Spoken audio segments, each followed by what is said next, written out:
What do you think of when you hear the words sheer driving pleasure? BMW, of course. They've been building cars that are a pleasure to drive for a very long time. But what exactly does BMW stand for? And what was the dramatic event that caused the BMW name to completely disappear from history for a short while? We'll answer these questions and more as we take a drive through the eventful history of BMW and the four very different men who founded the present-day company. So put on your seatbelts and let's get going.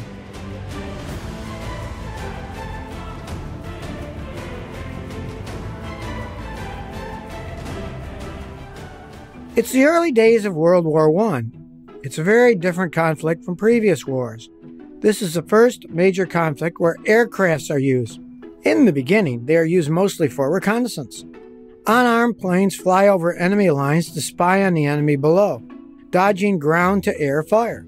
Some pilots carry weapons to defend themselves. These include handguns and grenades, and even darts and other projectiles, which they drop in bundles on enemy troops below. Then there's a breakthrough with the invention of an interrupter mechanism, which allows machine guns to fire through moving propeller blades. Now planes are equipped to engage in air-to-ground and air-to-air combat. Aircrafts have just become vitally important for the military, and countries around the world are rushing to build their fleets. The race is on to make planes, lots of planes, and planes that can fly faster and higher than those of the enemy. A 30-year-old Austrian engineer, Franz Popp, has joined the Austro-Hungarian Imperial and Royal Aviation Troops as a marine engineer at the Pula base on the Adriatic Sea. This is where he spent his one-year volunteer military service while studying engineering. He's been there just 3 weeks when he's ordered back to Austria to oversee aircraft production in the Austro-Daimler Works for the Austrian Navy. He tries to obtain a license from German aircraft companies to build planes they have already developed. He travels to Germany and visits the biggest aircraft engine manufacturer of the Reich, including Daimler, NAG, and Benz. But his mission is unsuccessful. So he works with Austro-Daimler to develop their own 12-cylinder aircraft engine. Once it's complete, Franz needs to find a partner to manufacture the motor, as Austro-Daimler is already struggling to meet manufacturing demand. Franz remembers a company he dealt with when he was at the Marine base. It's a German company in Munich, Rapp Engine Works, run by founder Karl Rapp. While this company has the facilities and workforce to handle production, the engine designs aren't suited to aircrafts and are largely unsuccessful. Franz feels this company is the perfect match for his needs. He convinces Austro-Daimler to follow his suggestion to engage Rapp Engine Works to manufacture the engines. Franz Joseph Popp is the first of 4 men credited with founding BMW. Karl Rapp is considered an indirect founder. Let's meet the third founder of BMW, the flamboyant Camillo Castiglioni. Camillo is an Italian-Austrian Jewish financier and banker born in Trieste. His father is the chief rabbi and works in rubber manufacturing.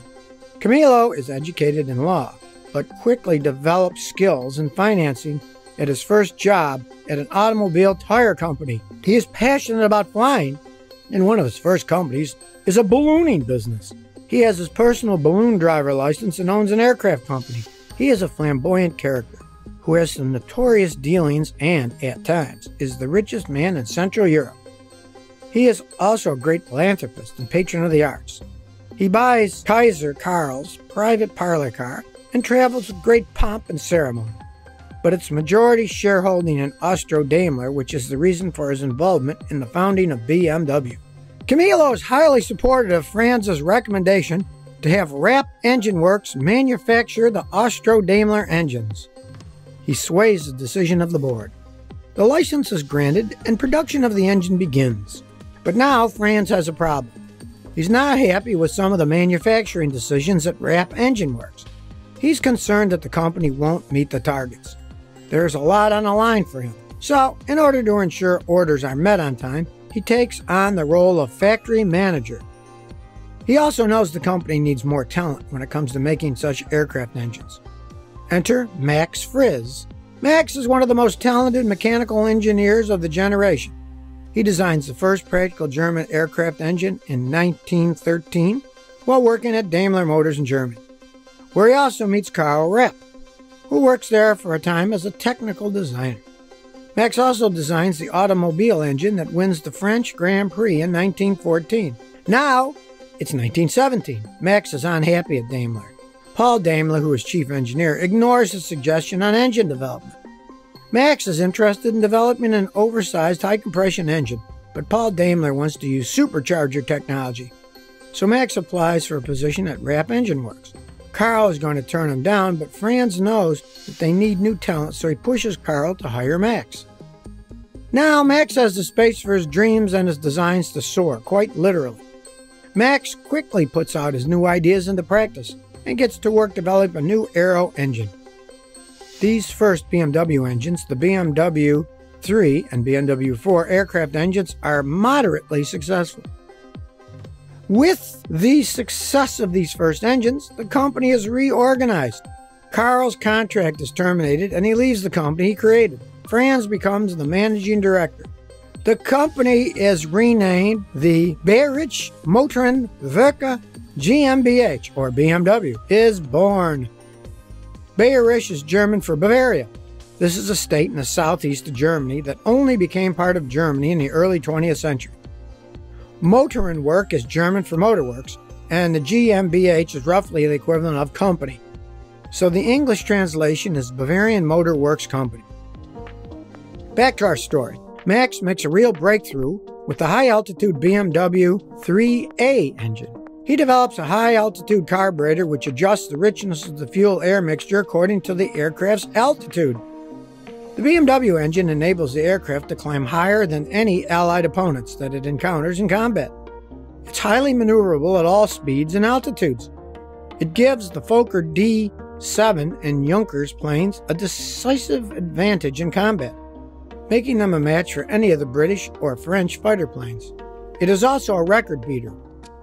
It's June 1919. A DFW F-37, powered by a BMW 4A 230 horsepower engine, soars higher than any plane before it. It breaks the world record of 32,000 feet. It's piloted by Franz Diemer. In an open cockpit, he has to deal with the freezing temperature of minus 58 degrees Fahrenheit and low oxygen levels. He says, "I could have gone much higher, but I didn't have enough oxygen." The BMW engines are a highlight in power development, but as Ernest Udet, a squadron leader of Jost 11, says, the only bad thing is it came too late. For the Germans, that is, of course. It's later that month, the Reich government signs the Treaty of Versailles, ending World War I. Germany is defeated. The treaty prohibits the development of air forces for 6 months. BMW is grounded. At this point, we introduce the fourth character of the BMW story. But to do this, we need to reverse a few years. The man is Gustav Otto, and he never actually worked at BMW.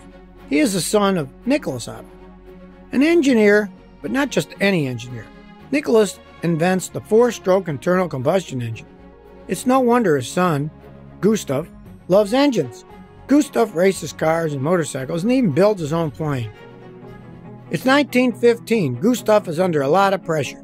The plane engines he designs for the German Air Force are at first successful, but now there are quality and production problems. His company is in financial difficulty. He suffers under the shadow of his brilliant father and is depressed. Finally, the stress of wartime is too great, and he's admitted to a mental hospital. He sells his company to Bayerische Flugzeugwerke, or BFW, or in English, Bavarian Aircraft Works. Initially, BFW has the same problems with the motors. Then they make changes to the assembly line and introduce more intensive supervision. Using Gustav's designs, the company becomes a major manufacturer of aircrafts in Bavaria. Now it's back to 1920. It's not just BMWs grounded. Germany is forbidden to manufacture or import aircrafts or components for a period of 6 months. So BFW is grounded too. Both companies have suffered losses and both follow similar paths to keep going. It's not long before these paths converge, and that's when things get a little complicated.